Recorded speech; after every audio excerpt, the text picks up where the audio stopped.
These fraternities are bloodlines, so they go long, back in history. The fact that they walk on the red carpet. The only queens and kings walk on red carpets. So how come your American presidents are doing it? Because they're bloodline. 43 American presidents, all the ones who became president, are directly linked to British monarchs by blood.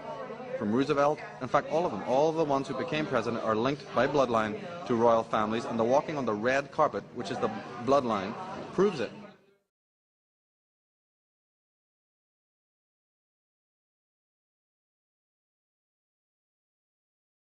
There's a group of probably 300 men that control most of the actions of the world. It boils down to what's known as like the 7 families.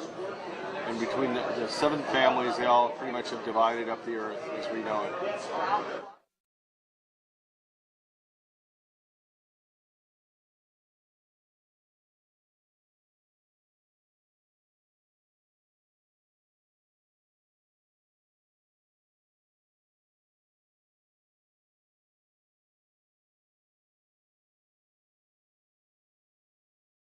At the heart of the secret societies lie some of the most powerful people in this country. Alan Greenspan, for example, can be connected to these people. These people run the major banks, major insurance companies. Now, we don't really stop and think about these folks or these organizations, but they exert a tremendous impact on the lives of every single individual citizen.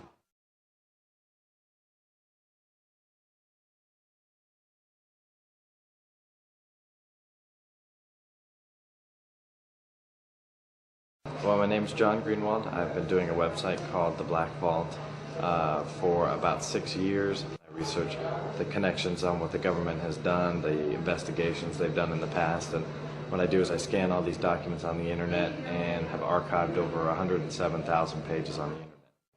I was able to come up with a little bit of a weird coincidence with the 9/11 conspiracy. I found a document that was the government research into the terrorist organizations and terrorist groups and what their capabilities were and what exactly they may have been planning in the future.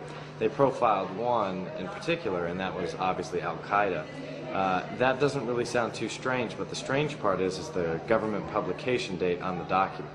And that publication date was September 10th, 2001, one day before the tragedy struck. So that in itself was very, very strange. And then Adolf Hitler and his henchmen, people like Himmler and Goebbels, Rosenberg, were always talking about the fact that there was a 1,000-year Reich. They kept on using this term about a 1,000-year kingdom. And then we have George Bush later on talking about the 1,000 points of light. Right? We have George Bush using the term New World Order, I think it was in 2000, on September 11th. And September 11th, 2000, was the first time ever that George Bush used the term, we have to have a New World Order. In regards to secret societies, yes. I mean, the very nature of man is to form these protective societies and conspire, if you will, breathing together. They all seem to be interlinked, the Illuminati, the Masons, the Club of Rome, P5, the Bilderbergers, the CFR, the Trilateralists. They seem to all be different offshoots of the same general secret club. And it's just a bunch of rich people. It's all people with $1 billion who all get together to decide how to either make more money or how to fleece the sheep, being us. What war is going to happen here or there, or what's going to happen between nations or powers. It's all aspects of political science, which are how to get populations to do what you want to gain further control. So these terms that are on the dollar bill, that are on flags, let's say in Zurich. In Zurich you have the headquarters of the Illuminati, the headquarters of World Freemasonry is in Zurich, Switzerland. Over the door of that building is the term Ordo ab Chaos, which means order out of chaos. And Jordan Maxwell and other experts in this subject have talked about that means that the plan of government is to always orchestrate, to engineer chaos in order to create the order, later on. Out of chaos comes the order the people demand, security. All the events that we see down through time, tribulations caused by government, have this as a central principle. Wars are connected to this. Researching these secret societies, what I found was really astounding.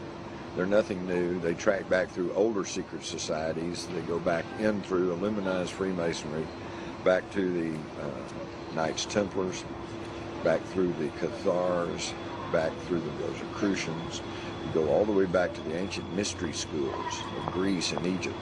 And even those schools do not spring whole cloth into existence.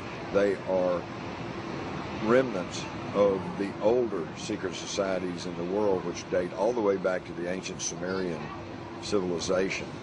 And they left behind clay tablets still in existence, which basically state that they were the product of a colonization by people from space. People have been living from day to day, never realizing the profound impact secrets have on us. Secret government, secret projects, secret knowledge.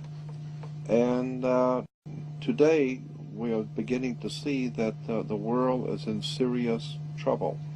I believe that the things which are going on in the world today, not the least of which the Middle Eastern war and Middle Eastern intrigue, I think the machinations that are going on behind the scenes of world government